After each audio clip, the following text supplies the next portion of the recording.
Whether it's a parent who's been diagnosed with dementia, a child with cognitive disabilities who's turning 18, a friend or relative who needs extra support, you want the person to live their best life, be happy, and be safe. But balancing safety with quality of life can feel overwhelming. There's no roadmap and no easy answer. A good place to start is by thinking through what the person wants, what they need, and how can we help provide both. Many people think about guardianship as the only option, but it's not always the best fit.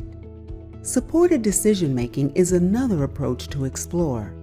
All of us will be faced with hard choices at some point in our lives.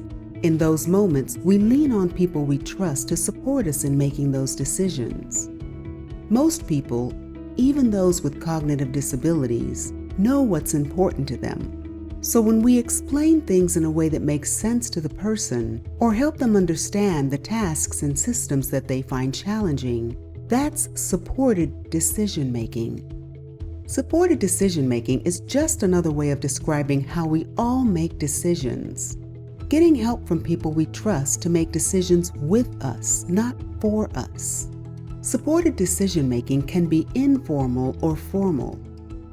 Informal refers to the small ways we show up for the person we care about, like helping them sort their mail, pay their bills, being a sounding board, and otherwise helping them to stay at the center of their own decisions. These small supports can make a big impact. Formal refers to tools like healthcare directive, power of attorney, representative payee, or a supported decision-making agreement. But what happens after you've tried supported decision-making and it just didn't work? Guardianship is a legal arrangement in which a court removes certain rights from a person and gives these rights to a guardian. Taking away someone's rights, even if it's done with good intentions, is drastic.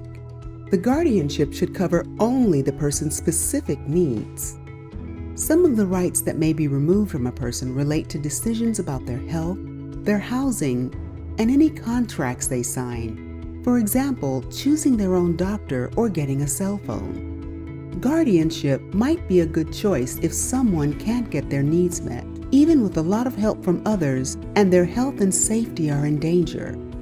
In this case, guardianship might help meet the needs and goals of the person. It's not the right tool for someone just because they're making bad decisions or behaving in ways we don't agree with. Because guardianship is about making decisions for a person instead of with a person. Even with the best of intentions, guardianship can cause harm. For example, sometimes the person is no longer asked their opinion, or the relationship is strained when the person doesn't agree with their guardian's decisions. When a person has no control over their life, sometimes they stop even trying to make decisions because they've learned that their voice doesn't matter. Minnesota law requires that all less restrictive approaches be ruled out before guardianship is requested. It should be a tool of last resort when there's no other way to meet a person's basic needs.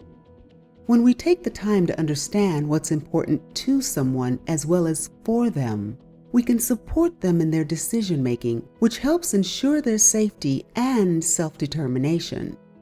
To learn more, visit the Center for Excellence in Supported Decision-Making on the Volunteers of America website.